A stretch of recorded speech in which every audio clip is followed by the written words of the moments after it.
Ya, selamat bergabung Bapak Ahok dengan Bapak Anies ya.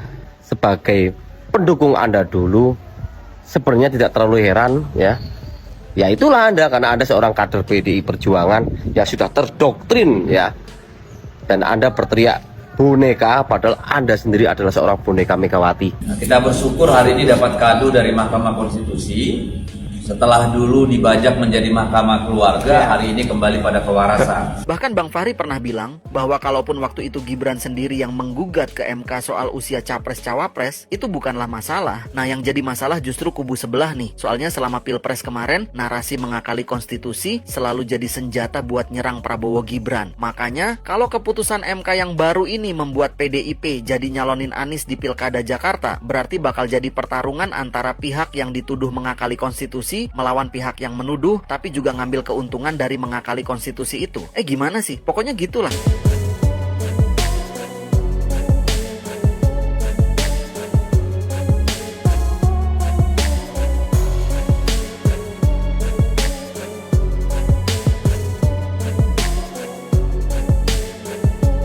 Assalamualaikum warahmatullahi wabarakatuh. Halo sobat gobakan gokil semuanya, menyala ya untuk hari ini ya.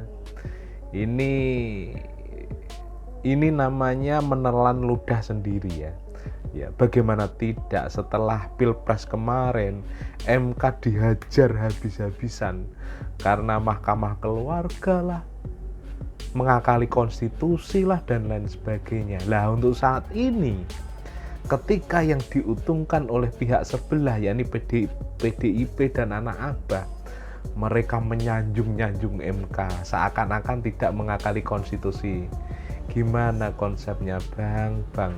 Tak hanya itu saja, Ahok juga berbicara ya seakan-akan ingin mengkampanyekan pendukungnya untuk pendukung Anies untuk melawan kotak kosong. Langsung saja komentar Ahok tersebut langsung dihujat oleh para pendukungnya dulu. Seperti apa sih videonya? Langsung saja kita reaction bersama-sama video berikut ini. Saya yakin ya, kalau Kim itu lawan kotak kosong, saya kira masyarakat Jakarta akan melawan di kotak kosong.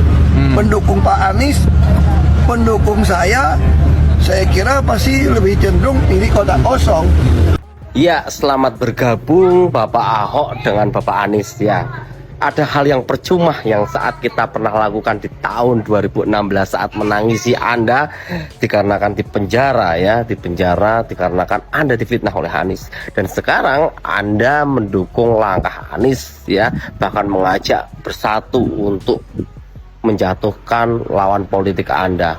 Sangat tidak ideal, tapi ya itulah Anda dan saya sebagai pendukung Anda dulu, sebenarnya tidak terlalu heran ya. Ya itulah Anda, karena Anda seorang kader PDI Perjuangan yang sudah terdoktrin ya. Dan Anda berteriak boneka, padahal Anda sendiri adalah seorang boneka Megawati. Harus ingat itu. Jadi tidak perlu menyalahkan kandidat lainnya untuk katakan boneka dan lainnya, tapi Anda sendiri sebenarnya menunjuk muka Anda sendiri. Ya, mohon maaf tidak respect saya dengan Anda seorang Ahok ya. Selamat tinggal. Kita bersyukur hari ini dapat kado dari Mahkamah Konstitusi. Setelah dulu dibajak menjadi mahkamah keluarga, hari ini kembali pada kewarasan. Ya, jadi kalau dulu kita dihianati secara konstitusional, sekarang kayaknya MK mengembalikan marwah lembaga itu, sehingga menghasilkan putusan yang menurut kita sangat penting. Kenapa? Karena ada tendensi supaya pilkada itu sebanyak-banyaknya kotak kosong. Ya, kedua, ada tendensi supaya dalam pilkada itu PD Perjuangan tidak bisa bergerak atau mencalonkan diri. Atur-aturlah itu cawe-cawe Jokowi. Dan ketiga, kami melihat ini adalah kemenangan rakyat melawan oligarki parpol yang ingin membajak demokrasi dengan hanya menghadirkan satu calon di daerah. Ini tentu satu kemenangan untuk rakyat dan tentunya juga untuk demokrasi. Guys, kalian udah baca berita hari ini belum? Tuh, MK putuskan parpol bisa usung cagup meski tak punya kursi di DPRD. Ini artinya menjadi angin segar untuk PDI Perjuangan, Bapak Anies Baswedan dan para anak-anak Abah masih punya kesempatan nih untuk bisa maju di pilkada kali ini gitu. Tapi masalahnya kok bisa gitu ya? MK ini kan mahkamah keluarga katanya, mahkamah kakak katanya. Kok bisa gitu loh membuat keputusan yang sekiranya bisa memuluskan jalannya Bapak Anies Baswedan gitu. Kok bisa gitu ya kan? keluarga kan MK itu kemarin katanya? Iya kan? Kemarin para anak-anak abah kan bilangnya mahkamah keluarga. Anak-anak Banteng juga bilangnya mahkamah keluarga. Kok bisa keputusannya kayak gini? Tapi ngomong-ngomong seru ya guys ya. Kemarin udah ngelihat para anak-anak abah berantem dengan PKS. Sekarang kita akan melihat para anak-anak abah dan anak-anak Banteng memuji-muji MK atas keputusannya ini, yang dulu dibilang mahkamah keluarga. Siapkan popcorn dan air ya guys ya, biar kagak seret. Selamat ya Bapak Anies Baswedan, PDI Perjuangan dan anak-anak abah. Mantap, masih punya kesempatan, gaspol.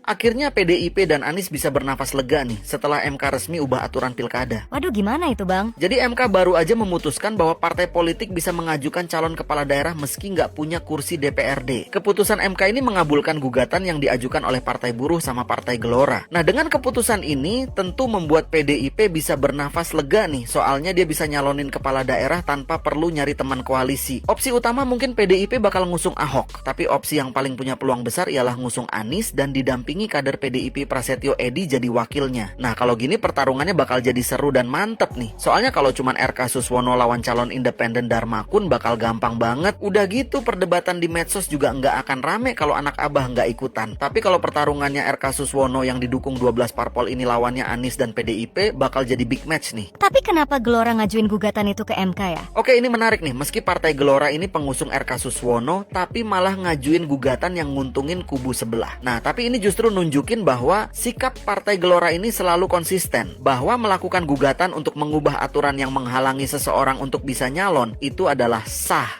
Bahkan Bang Fahri pernah bilang bahwa kalaupun waktu itu Gibran sendiri yang menggugat ke MK soal usia capres-cawapres, itu bukanlah masalah. Nah, yang jadi masalah justru kubu sebelah nih. Soalnya selama Pilpres kemarin, narasi mengakali konstitusi selalu jadi senjata buat nyerang Prabowo Gibran. Makanya, kalau keputusan MK yang baru ini membuat PDIP jadi nyalonin Anies di Pilkada Jakarta, berarti bakal jadi pertarungan antara pihak yang dituduh mengakali konstitusi melawan pihak yang menuduh tapi juga ngambil keuntungan dari mengakali konstitusi itu.